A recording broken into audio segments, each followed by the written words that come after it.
2xKO's Alpha Lab is fast approaching, and if you're watching this video, you probably want to sweat with our limited time with the game. So don't you worry, your boy nugieboy has got you covered. So today I'll share with you 10 tips that will not only help you prepare for Alpha Lab, but will be general enough for the full game when it comes out next year. All right, step one, you got to make some goals. Maybe you just want to have fun and just kind of play it casually with your homies.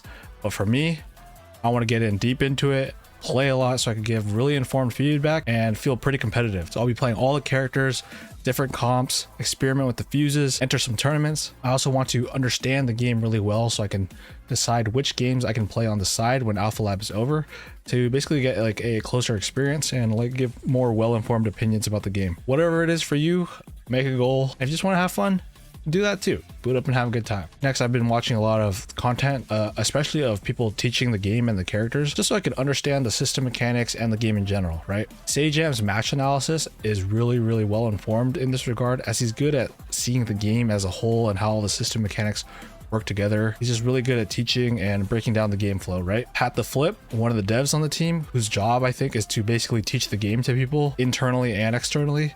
He had a segment on the live stream that is really good. Check it out if you want to learn more about all the system mechanics. If you have a specific character you want to play, there are large breakdowns from Evo with champ designers covering Braum, Alawi, and Yasuo. Broski has a video covering Echo as well as Alawi from his recent footage. And as for Darius, Rooflemonger has an old video from last year, and as far as I know, it's mostly up to date, so that one's pretty good to watch too. Ari is currently one of the least explained champions, but she is much simpler than she used to be because of her redesign. Bruiser Minion has a video with Jake explaining the changes, but there's a lot more to be uncovered, so I'll definitely be playing her in the Alpha Lab a lot. Next, you should watch high-level gameplay.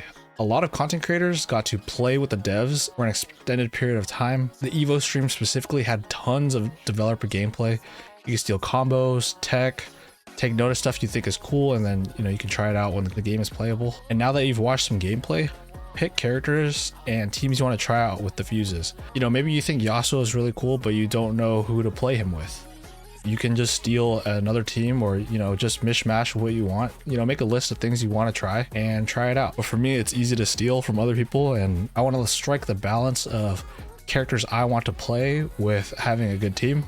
So I'll be stealing from Sonic Fox, and I have a list of other characters I want to play. I think I want to start with Ari Darius or Echo Darius and like kind of learn Ari or Echo first because they're a little bit more complicated than Darius, and then like kind of slowly phase out Darius basically. And trust me, you're gonna see a ton of Darius during the Alpha Lab, so it's probably good to know how he works. Next, you should pick a controller and specifically a layout.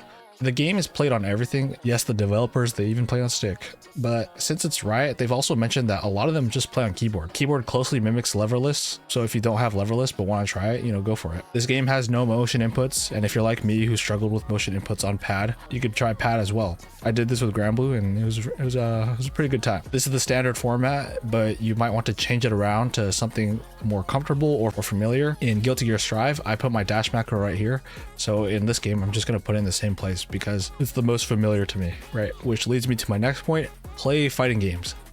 Any of them, especially if you haven't before. I've been playing Guilty Gear Strive again. I've been primarily playing Street Fighter 6 the last year, but I found that other than the team aspect, the movement and mental stack of options in neutral is very reminiscent of Strive. And I started playing Millie in Season 3, who has a bit more air options than the rest of the cast. So I think that mindset will be very useful to translating to art. You don't have to play Guilty Gear Strive. You can play Street Fighter 6. You could play Tekken. Any fighting game that speaks to you will work as long as you feel invested and want to improve and you just want to play it. You know what I mean? Any fighting game will teach you fundamentals about any other fighting game. There's no game that will be a one-to-one experience, but if you play a lot of them, you will see the differences. You will see the similarities. The more experience you have in one fighting game or many, they will all translate to any other fighting game. And if you want 2xKO to be your first fighting game, then hey, that's cool too. Just know that playing fighting games in general just makes you better at fighting games as a whole, but there's no right way to do it. You'll learn just by playing 2xKO by itself as well. But if you want something closer and really populated, I would definitely recommend Strive. Which leads me into my next point. Ideally you could play a team game, but I kind of find that like team games are right now in a really weird spot. They don't have a lot of players, kind of Discord fighters, but you can practice the movement in them. 2xKO has wave dashing, and so does UMVC3 and MVCI. I think in Skullgirl some characters can wave dash, so you can practice this input and it'll translate translate to 2x KO. Not to mention, UMVC3 has a similar control scheme to 2x KO. It has light, medium, heavy. It even has a dash macro. For the love of God, Capcom, give this game rollback. Mashing dash in 2x KO is already pretty good, so you don't have to do this. But if you want to be a little bit sweatier, you can try this ahead of time, especially if you haven't before. You could also like try to get used to movement with assist, you know, like jump forward, call assist, wave dash forward, call assist, wave dash back, call assist. You know, basically just get used to moving in a team game. You know, it's a little bit different. But yeah, movement is one of those things that I think is understated, how important it is to playing fighting games. You can get caught up in doing combos and stuff, but movement is how you find these hits to do your combos in the first place. So I think it's just good in general to become dexterous enough to actually control your character and, you know, make sure you're just doing everything you want to do, especially in neutral. And on the topic of being sweatier, if you really want to go crazy, you can shadow lab combos. I saw Leffen do this on stream. He was going over a video of an Ari combo Ology Man showed him, and I was like, holy crap, this is some next level sweat. He was basically following along to a video and pressing the inputs and being really honest with himself, like, oh, I messed up, I need to like restart the video. This requires you to know the moves and notation ahead of time, which is a little bit harder if you haven't played the game. So you definitely have to put in a lot more legwork to do this, but you know, if you really want to go crazy, you could do that. Just be aware that there's no guarantee that these combos are going to work in the final build of the game, as they've addressed wanting to make combos shorter, and this is the alpha. We're not even in beta. We still got ways to go. You know, light, medium, heavy will work always, but I'm pretty sure at least. I'm sure they won't make it easier. But we do know that the alpha build is the same as the one they showed off in EVO 2024. So if you want a head start, you could do this. There's the Pulse Fuse, which has auto combos, and the Universal BNB. So only do this if you're really down bad about the game. Like me. Next, I think this is going to be a brand new game. You should find a tournament to enter. There's the Glint tournament, and I guarantee TNS and Can Opener will have them. You know, something to do. You know, it'll just be like a different thing to do. You know, everyone's new at the game. You know, you might as well try it. It's going to be a fun time. You know, you got nothing to lose, and you never know who you could beat. Every fighting game player from like all walks of life will probably be playing this game, especially during this alpha lab. So you might as well join. You could be like, I was there. You know what I mean? At the time of recording, there's an exhibition towards the end of the alpha featuring first to 10s of Diaphone versus Supernoon and Leffen versus Sonic Fox. They'll be having a dev, Yohozi, as well as Ringe on commentary. So Yohozi will be able to give really good breakdown from an insider point of view, and Ringe is just really great analytical mind, does like really high level breakdowns of pro play. So because this is at the end of the alpha, this is probably going to be like the culmination of like the highest level of gameplay and a like good peak of what's to come.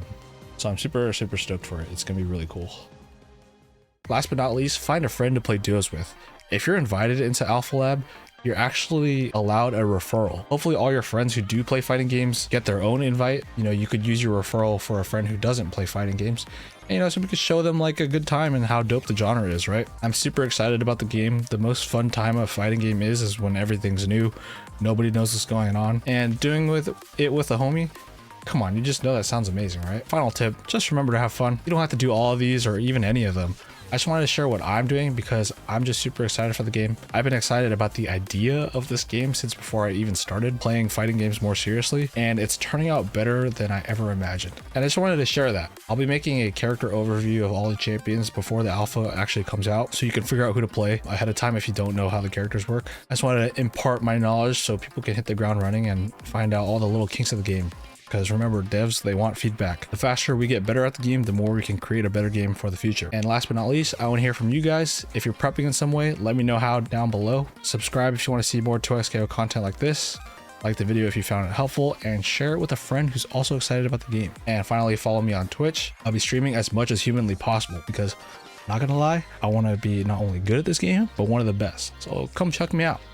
Link in the description. Anyway, I've been nugieboy. Thank you for watching my video. Have a good one. And with that, I'm out.